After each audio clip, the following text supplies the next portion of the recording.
Bien, bonjour à tous et à toutes, j'ai l'honneur et le plaisir aujourd'hui d'accueillir Cyril Arnaud. Cyril, bonjour. Bonjour Axel. Ça fait plus de 7 ans et demi que tu pratiques l'hypnose de spectacle. Oui. D'où est venue cette idée? Bien en fait c'est très simple, c'est suite à un parcours un petit peu atypique. Très jeune, mes parents nous emmenaient, mon frère et ma sœur, en vacances, en spectacle de en vacances famille, un voyage vacances on appelle ça. Et il y avait des spectacles à faire pour les vacanciers. Et donc très vite j'ai trouvé une passion de monter sur scène. J'ai rencontré un animateur qui était passionné de magie, qui m'a fait découvrir la magie. Et en grandissant, comme on est toujours au même endroit, j'ai pu m'améliorer comme cela, juste pour les vacances. Et lorsque plus tard je suis devenu adolescent, j'ai fait mes études sur Paris, j'ai vu des magasins de magie, j'ai commencé à m'orienter là-dedans. Et de fur et à mesure, j'ai commencé à évoluer vers la magie mentale. Et enfin, j'ai découvert la PNL, l'hypnose, psychologie, etc. D'accord. Alors, qu'est-ce que l'hypnose? Est-ce que c'est de la magie? Est-ce que c'est une science reconnue médicalement?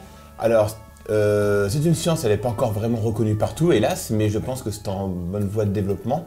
L'hypnose, en fait, existe depuis la nuit des temps, quasiment, on va dire l'ancienne Égypte, où en fait, on a pu apercevoir sur certaines fresques que des Égyptiens produisaient des gestes pour apparemment guérir les autres. Et en fait, c'est un état modifié de conscience. C'est-à-dire que tous les jours, sans s'en rendre compte, on est en état hypnotique. On peut prendre la voiture, aller au travail, et pendant qu'on fait ce trajet qui peut être habituel ou très confortable, on va d'un coup s'évader dans des souvenirs ou dans des projections. Tiens, qu'est-ce que je vais faire ce week-end? Qu'est-ce que je vais pouvoir acheter ce soir à ma femme, à mes enfants, etc. Et on a même le souvenir d'une conversation avec un ami. Et là, on a des visions, on peut avoir des sons, même un ressenti qui arrive. Et là, on arrive. On ne sait plus comment on est arrivé là et pourtant on était bien en train de conduire. C'est un état modifié de conscience. C'est ce qu'on produit en fait en hypnose. Alors, soit en thérapie, on plonge le sujet, enfin le consultant, en hypnose profonde pour pouvoir parler avec l'inconscient et lui apporter ce dont il a besoin, soit en spectacle, en divertissement, pour produire des effets, on va dire, visuels afin d'amuser les spectateurs. D'accord. Alors comment fais-tu justement dans l'émission Le Grand Jeu sur M6 de sélectionner des candidats? Alors, ça a été un très très long travail. Il faut savoir qu'en fait, il y a eu 4 émissions de tournée, donc 20 candidats au tout. Et pour avoir ces 20 candidats, il a fallu en voir à peu près entre 4 et 500, je n'ai pas les chiffres exacts. Mais auparavant, il y a déjà eu une demande, d'à peu près 600-700 personnes. Il y en a qui ont déjà été filtrés par rapport à leur profil. Ont été écartés de suite ceux qui étaient amusés par le théâtre, la comédie, qui peuvent faire ça le week-end à titre associatif ou amateur ou professionnel. Et ensuite, on les a tous rencontrés. Alors, pas moi forcément, parce qu'il y avait d'autres hypnotiseurs en même temps. Donc on était castés en même temps qu'on castait les candidats. Mais en fait, après, on produisait des tests. Par rapport à ceux qui étaient réceptifs, on plongeait encore plus loin. On faisait des simulations de plateaux de jeu. Et ensuite, on voyait, par rapport aux réactions, aux expressions, à ceux qui étaient vraiment très sensibles rapidement, parce que l'émission est vraiment très complexe. Il y a des projecteurs, il y a le public qui est là, il y a un jeu à faire. Et en même temps, on doit quand même être sous les hypnoses et être un petit peu, entre guillemets, gêné par les effets qu'on produit. Donc voilà, et ainsi, après examen médical, examen psy, certains candidats ont été validés, retenus, et puis après il y a le profil télé qu'il faut garder, donc voilà. D'accord. Ces candidats justement qui ont été sélectionnés par toi, une fois hypnotisés, est-ce que tu peux leur faire n'importe quoi? Alors ils feront tout ce dont leur inconscient voudra bien faire, ou alors en tout cas être curieux de le faire.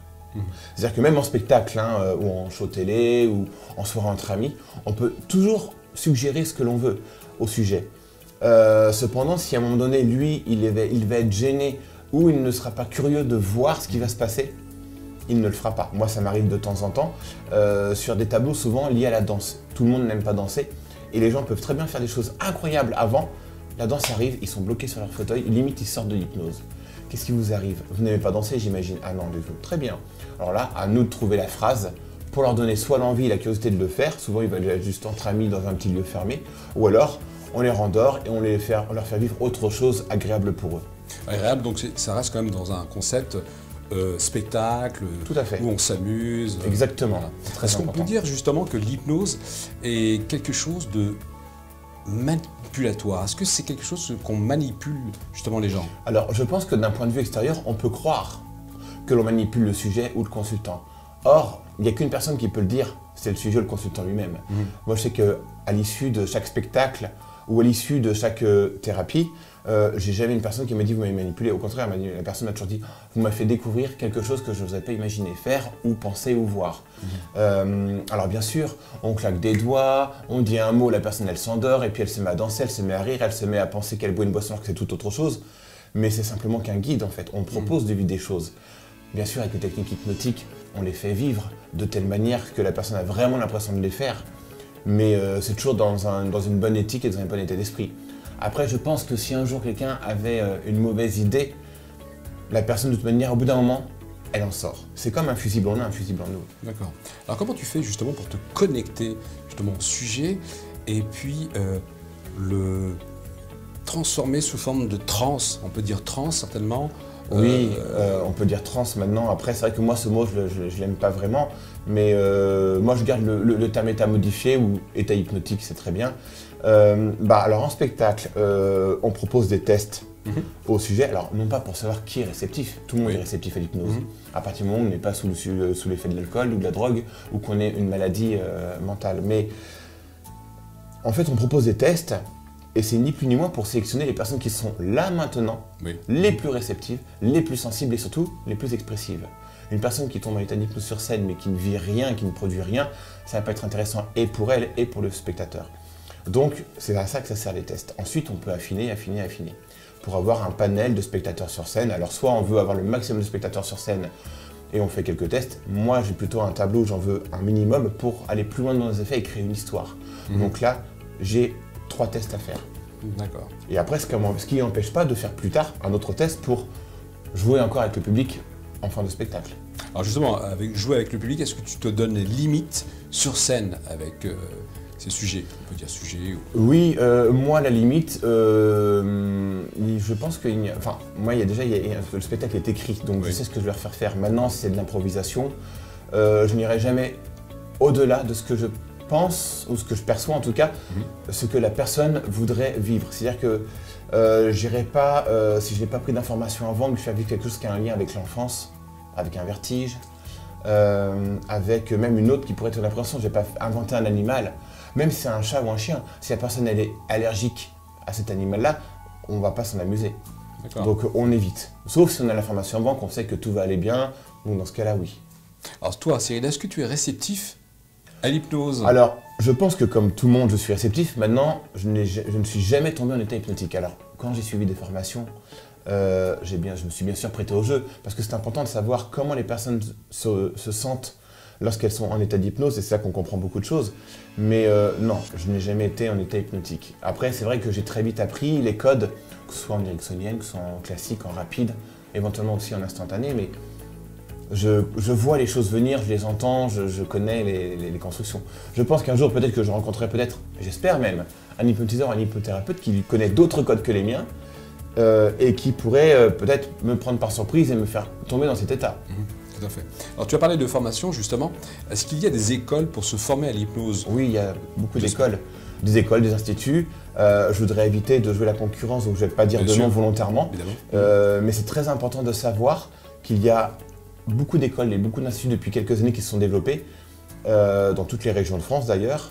Alors après, je pense que s'il y avait un conseil à donner, il faut vraiment être en accord tout d'abord avec le contenu et la pédagogie de l'institut de l'école, parce qu'une école qui aurait pu me convenir à moi ne peut très bien ne pas convenir à une autre personne. Donc c'est important, c'est un suivi, c'est une formation, vraiment d'être en accord avec ce que l'on va vivre et ce qu'on va apprendre. Plutôt que de regarder, ah bah là c'est à côté de chez moi, ah bah là c'est un peu moins cher, ah bah là c'est pratique d'y aller. Non, vaut mieux d'abord, c'est une aventure avant tout, avant d'être sur une formation. Alors il y a des formations par vidéo. Moi perso je préfère les vivre, les formations. Bien sûr. Je pense que c'est plus enrichissant. Après, libre à chacun de vivre la formation qu'il a envie de vivre. Exactement. Alors, la différence entre l'hypnose de rue et l'hypnose de spectacle, c'est quoi la différence? Alors, pour moi, c'est juste une histoire de contexte. Parce que les techniques vont être les mêmes. Souvent, les gens me disent comment je peux me former à l'hypnose de rue ou comment je peux me former à l'hypnose de spectacle. Je dis non. D'abord, on se forme à l'hypnose avec des techniques d'induction. Alors, bien sûr, la classique, l'hypnose classique pour commencer, puisque ce sont les bases. Si on veut s'orienter, certes peut-être vers le spectacle, le divertissement, mais aussi pourquoi pas la thérapie. On n'a pas attendu que Milton Erickson soit né pour faire de l'hypnose thérapeutique. Bien sûr, plus tard, il y a eu l'hypnose ericksonienne, donc pourquoi pas. Puis après, on peut s'améliorer, se performer avec les techniques rapides, ou magnétique, ou instantané, ou même conversationnel. Et après, il y a ce que l'on va en faire. Alors, en hypnose de spectacle, pour revenir sur ta question, Axel, c'est qu'on va voir une infrastructure. On a un lieu, les gens viennent pour ça, volontairement. Ils prennent leur place, ils viennent s'installer, ils sont un petit peu déjà dans une configuration qui les met en état, on va dire, pré-hypnotique. Et donc, ça permet d'avoir une mise en scène, d'avoir les lumières qu'il faut, d'avoir les musiques qu'il faut, les sons qu'il faut à tel moment. Tandis qu'en rue, bien, on va s'adresser à chaque fois à une, deux ou un groupe de personnes de manière aléatoire. Il va falloir à chaque fois représenter l'hypnose, refaire des tests, reproduire des effets. Mais on peut faire des choses très impressionnantes en hypnose de rue. Mais c'est juste que d'un côté, ça va être installé. De l'autre côté, ben, on va être à chaque fois en impro. Ce qui n'empêche pas de mettre de l'impro dans le spectacle également. Tout à fait, exactement. Comme tu l'as dit tout à l'heure, l'hypnose existe depuis l'ancienne Égypte. Comment tu expliques justement cet effet de mode actuellement sur l'hypnose ? Bien, tout d'abord parce que je pense que ça a été un petit peu démystifié. Bon, déjà dans les années, moi j'ai des souvenirs quand même, parce que je suis quand même des années 70, mais au début on n'y croyait pas vraiment. Et puis l'hypnose est arrivée maintenant il y a presque une dizaine d'années en France sur les chaînes de télé, des gros spectacles, et du coup les gens ont commencé à être un petit peu curieux. De là, il y a eu beaucoup plus d'écoles de formation, des instituts qui ont commencé à se mettre en place, parce qu'il y avait déjà des hypnotiseurs qui commençaient à travailler depuis quelques temps, mais on n'en parlait pas.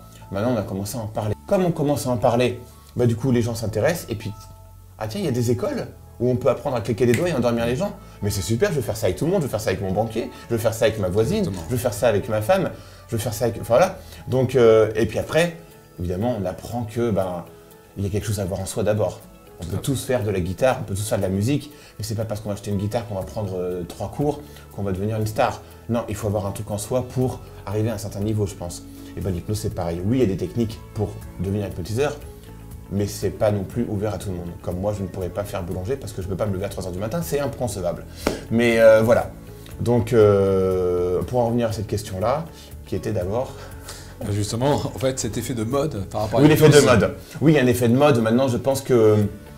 Oui, tout le monde s'inscrit, mais je le reçois. Moi, quand je vois que je suis amené à former des gens, sur le groupe, je sais très bien qu'il y a peut-être 10% qui sont vraiment faits pour faire cela à un certain niveau. Les autres vont pouvoir s'en amuser, hein, mais ça restera de manière amateur. Mais ils le savent eux-mêmes, en fait. Ils se rendent compte qu'au bout de quelques jours, qu'ils le feront, mais que c'est pas leur truc.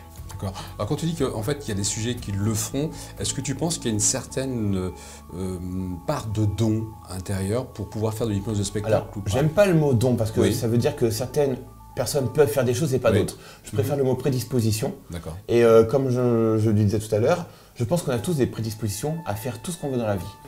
On a des qualités, on a des compétences individuelles qu'on va plus ou moins développer au sein de notre vie. Mais après, à nous d'apprendre à nous connaître nous-mêmes et de dire, tiens, voilà, je me sens vraiment fait pour ça. Après, il faut mettre tout en œuvre pour y aller. C'est un peu de la PNL ce que je suis en train de dire, mais c'est ça. La PNL, donc, on peut rappeler... Programmation neurolinguistique, qui en fait découle de l'hypnose. Hein. L'hypnose agit sur l'inconscient, tandis que la programmation neurolinguistique va plutôt agir sur le conscient. On va prendre conscience qu'on est capable de faire ça en changeant une manière de dire, de penser, de voir, même à travers un atelier ou un exercice. D'accord. Écoutez, je vous souhaite une bonne continuation. Merci beaucoup. Merci Axel. infiniment. Bien. Merci à vous. À très bientôt.